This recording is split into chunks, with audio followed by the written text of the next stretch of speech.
did you choose this major when you were a student? I thought I wanted to be a lawyer, and then I did some internships and decided I did not. Same here. I'm still kind of indecisive. Yeah, I was indecisive for a hot minute. I knew eventually I wanted to be a professor, but I thought I had to do field work. I thought I had to do all these other things first. I thought I had to have experience. Turns out the only experience you need are those three things.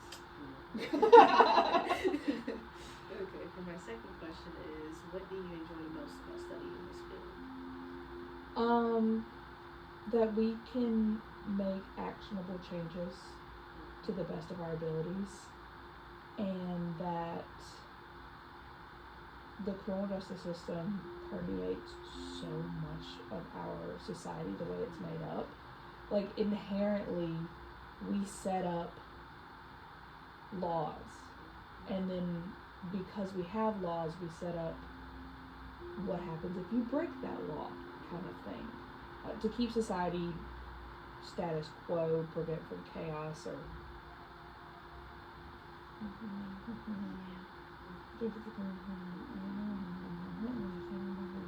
That's like the main reason I kind of not sure. I can't really say because of if you have any questions, look up SB 129. There's a new law in the state of Alabama, and I like my job. So many new laws. It's just Correct. Yes.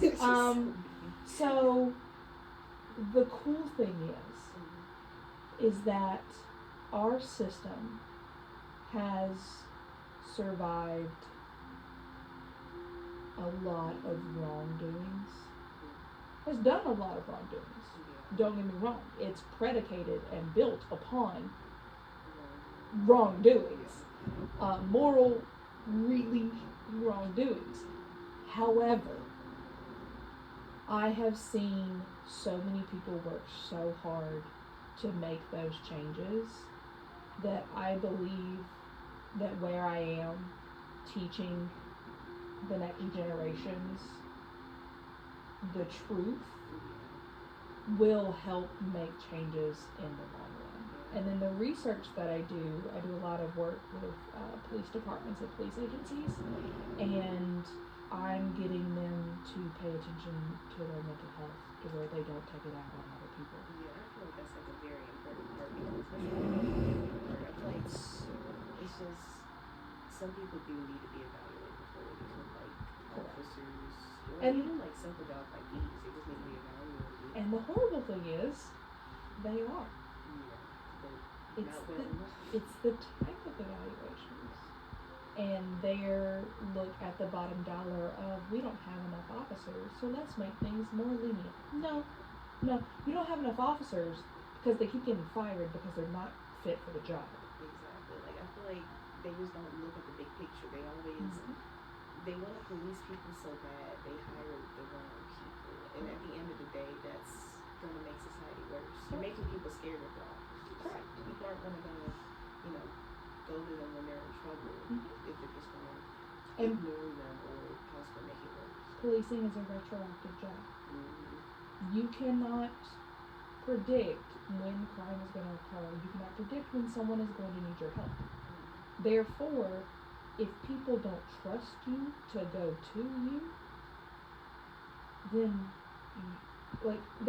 officers don't understand that puts them out of a job. Yeah.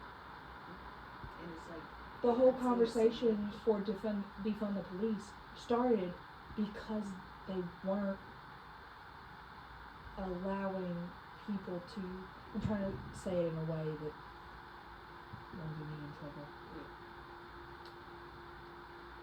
Statistically, the community's perception of the police, which is then in turn coined or called trust in police, or police legitimacy, or procedural justice, or how people view police's use of procedures. Those things are statistically at the lowest they have ever been, regardless of political affiliation. And that's saying something. Because I remember back in like 2020 when it like really kind of all started, it's just progressively got worse. Yep. With the serving someone in office, it's just don't. It's just so bad. I am, every single day I'm like, cool. Is today the day that I go to work, or is today the day that I hole up in my house and start my homestead? Because that's how I feel. Because low-key, I'm so I'm so into politics because I unfortunately cannot afford to not be. So it's like every time someone brings up people's political view, you know they're getting from their parents. You know a lot of people cannot form their opinions, and it's really sad to see because I'm like, we are growing up, but this society is progressively getting worse, and it's like y'all are just ignoring it. It's like out of sight, out of mind, but sadly, it's not out of sight, out of mind. It's in your face, but Correct. you're just ignoring it. The problem is there were some children left behind. Yeah, very much so.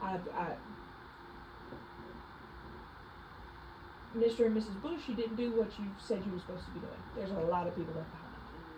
And what infuriates me is I will tell people that they're illiterate, and they look at me like I'm crazy, and then turn around, they won't read a text message that I sent them, or they misinterpret the text message, and I'm like, no, that's because your reading comprehension skills are that of a third grader. Like seriously, media literacy is in the toilet. Like people won't even read a single paragraph anymore and get any kind of understanding out of it. I'm like, y'all.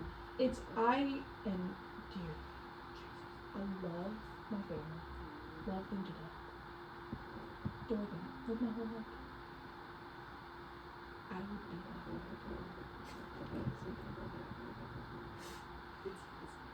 I'm not allowed to talk politics with my family. I'm just not. Me too, because it's like it'll just double into something. It just becomes a problem, and then I'm like, it's because you don't want to hear me. Yeah. You're so set in your ways, and you refuse to admit that you're wrong about something that you will not listen to me. And like friends and stuff, it's like sometimes you just can't even talk to them about it because they're just so wrong. And I'm like, your opinion, yeah, you can have it. But when it comes to certain things, you can have an opinion on ice cream flavor. Exactly. But on human rights, you cannot have an opinion on the fact that my rights as a person with bodily autonomy is no longer a thing. Yeah, it's like you can't ignore that. You can't ignore that your daughters technically, because you can't ignore the fact that your daughters no longer have bodily autonomy, are no longer to marry who they want to marry, are no longer allowed really to do so many things. Like, do you not, like, you were still alive before women were allowed to have credit cards in their own names. And you're gonna send that back? You're gonna go backwards? That's what we're doing. Like, that doesn't make any sense. Like, I saw someone online because they were like talking about grandmothers and like how a lot of women did not have any type of rights until like a certain period in like the 1980s or whatever. And someone said like your grandmother probably was happier than you thought she was, but she couldn't own her. She got a divorce from her husband. Her husband's taking the kids, no matter if he's a good person or not. The kids, the house. She didn't have a job. Yeah, she didn't have a job. Like, don't get me started. Grandmother was not happy. Especially since Peepop is a fucking alcoholic and an asshole, abusive bitch. The only reason my adorable doll of a grandmother stayed with you is because she quite literally had no other option. Exactly. Like, so it's not this whole like Mary's just isn't wanting daddy. No. Like, you're right, because I now have the ability to live on my own. I don't need you anymore. And so many people have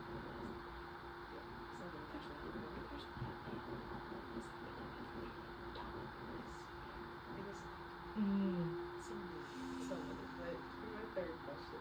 Yep, you're good. You're good. What did you find most difficult about this major? The fact that I couldn't help everybody all at once, and the fact that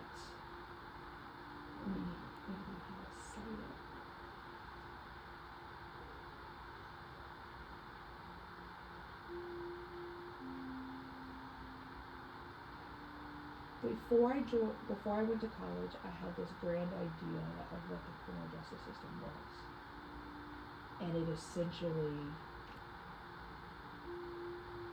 like my little bubble was burst. I'm from a very small town, very small high school. Essentially, my senior year, I took classes, but I didn't know anything new, kind of thing. So whenever I got to college, my whole idea of the fact that the criminal justice system only punished bad people and protected the innocent because it's innocent until proven guilty. That whole thought process got destroyed. And I was given realities and truths, and I learned more about the history behind the system, where it got its start, policing, where they got their start. I learned so much that I didn't realize before starting the major, but if anything, that is what I now double down on. Because I remember when I first learned where the police came from, Mm-hmm. where they originally started, and I was like, that makes so much sense Mm-hmm. when you look at how they are now. Right. And when I learned the justice system was just completely unfair Mm-hmm. in how they policed and justice in their way, Mm-hmm. it was when that black child, I forgot his name, it was back in it was 1940s probably, somewhere around there, but when he was wrongfully arrested for the rape of 2 little girls. I know what you're talking about. Yeah, and it was a Supreme Court case. Yeah, it was impossible for him to do that because he was so young. Something big. Yeah, it was one of the states, but it was either Alabama or Mississippi. Yeah, it was probably Mississippi. It's where Dakota Mockingbird story come from. Yeah, and it was just, I was like, that case just, of course, never stepped right because it wasn't right. Mm-hmm. He was wrongfully murdered and his family didn't get any kind of justice until not even a couple years ago. What bothers me about those type of cases is statistics damn near factually prove that a random stranger is not going to be the person to perpetrate sexual violence against another person. It's always a family. It is almost always someone you know. An acquaintance, a friend, a family member. It is going to be a known relationship because that's how the assailant, the perpetrator, that's where it comes from, is that perceived thought that relationship is more than it is. Yeah. It's the warped mentality of that relationship. But most of those start with a relationship. It's such an unfair system. And that's kind of the reason we came into it, because you want to study more and want to try to change something. It's just the system is so corrupt. And it's been like this for decades. It's going to be really hard to change. But people are trying to make that change, which is very important. Yeah.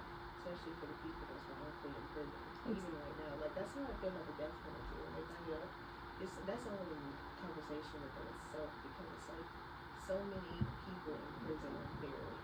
They could possibly be murdered for something they didn't commit. And it's people don't care. And not only that, the excuses for keeping the death penalty have been proven to have no base and no foundation. It's a deterrent effect. No, it's not. We know it's not. It provides closure. There's been numerous families who have out and out tried to stop someone from being put to death. And then, in a much larger, moral standpoint, at that point you're playing God. Are you saying that you're at that level? Lethal injection, let's have a conversation about that. Seriously. I just feel like having someone be in prison for that crime they committed and, have to suffer those consequences instead of going out the easy way, I think that's just a much better thing. It's more expensive. Exactly. It's so expensive. It's so much more expensive for death row, the death penalty, than it is for a life without parole sentence. And that's 60-something years versus 10 to 12, I think now, with like all of appeals and stuff. But it's still like, it's more expensive, less effective. States that don't have the death penalty have lower homicide rates than states who do have the death penalty.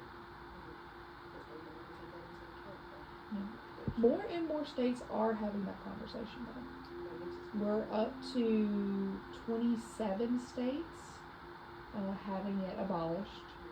4 states are in a moratorium, which means they've stopped all executions until they make a decision. And then the remainder still have it in place at some point. Mm-hmm. So on to my first question. Is there a student organization for this major? Yes, we have 2. So we have Alpha Phi Sigma, which is the National Honor Society. I'm the advisor for that. And then we also have the Criminal Justice Association, which is not an honor society, so there's no like GPA requirements for it. Or you have to have like at least a 2.0, but you have to have at least a 2.0 to be in school. Yeah. Okay, number 5 is what is a good minor for this major? Depends on what you want to do. It depends on what you want to do. There's so many different career paths that you can take with criminal justice that it really depends on what career path you kind of have in mind. It doesn't necessarily have to be the one you go with, but just depends on the one you have in mind as to which would be the best for it. I can tell you what most of our students pick.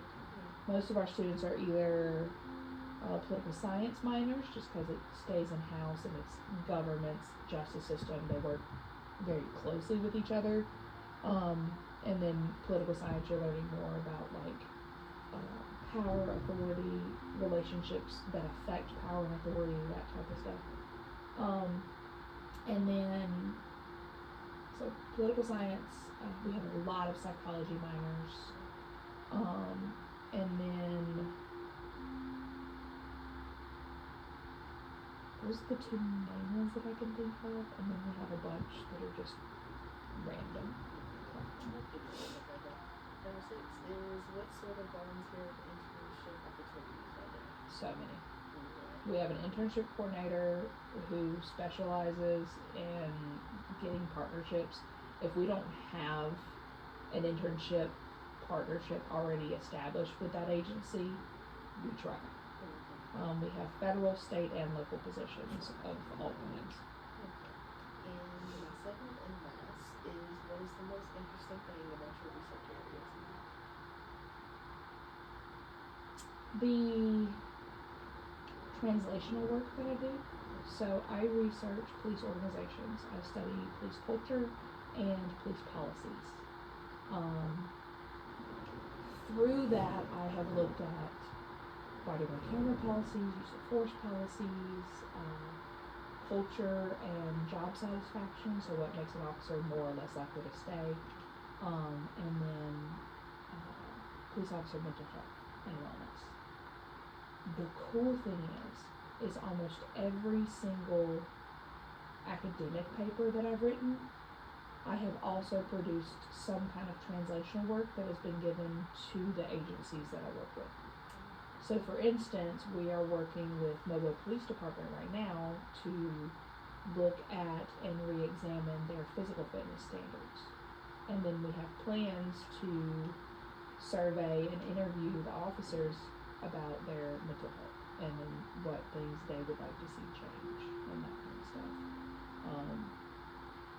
And so it's the report that we just gave the police department they're using for their officers to prep for their next physical fitness exam kind of thing. A report that I did based off of my dissertation on body-worn cameras policies changed body-worn camera statutes for the state of Texas.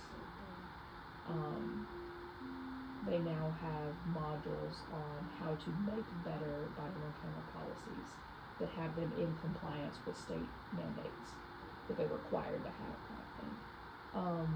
They now require their officers to denote both on the recording and in their reports and their notes when they turn on the body-worn camera and when they turn off the body-worn camera and why they turn them on and off. I feel like that's a good thing to do because so many body cameras have been turned off. And They have to denote why it's turned off, yeah. and it has to be a justifiable reason that is within the policy and allowed. That's a good thing. Mhm. I feel like that's very important. Yeah. Needs to be talked about. Oh yeah. Because I feel like so many cases would have been so much better if the body cameras were switched on instead of I feel like they should be able to turn on. More and more agencies are going to non-human triggers. So if the officer turns on their sirens and lights, it activates the body-worn camera. If they open a car door, it activates the body-worn camera. If they pull a weapon from their holster, so like it's a wire that's a trigger from their taser and their gun. So if they pull their gun out of their holster, it turns on their body-worn camera. It's different triggers like that that are trying to eliminate human error.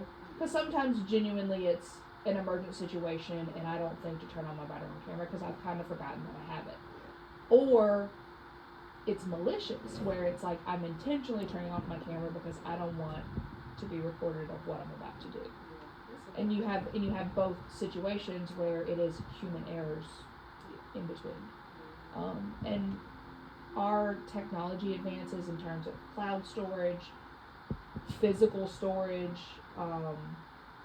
and battery life, like there should be no excuse as to why a body-worn camera shouldn't be on for the majority of your patrol.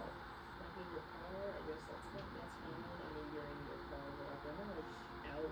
Which they have dash cams as well. Yeah, The dash cams record audio. Yeah, I feel like that's a really good thing. That should be a law for these police officers because More and more states are changing it, and a lot of it had to do with all of the cases that came out in 2020.